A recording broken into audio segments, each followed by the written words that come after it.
kasutame programmi user, hoiame 2 sõrmega nendel nuppudel peale. Menüüs saame liikuda edasi näiteks nii. Kasutame programmi user.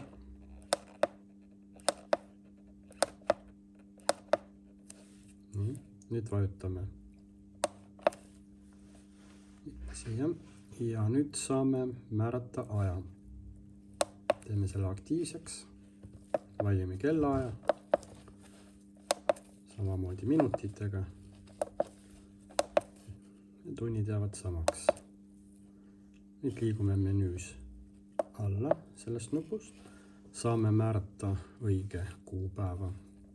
Teeme kuupäeva aktiivseks.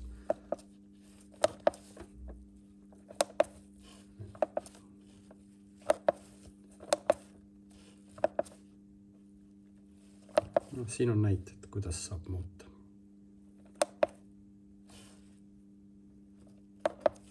Siin ei ole vaja midagi muuta ja liigume menüüst välja.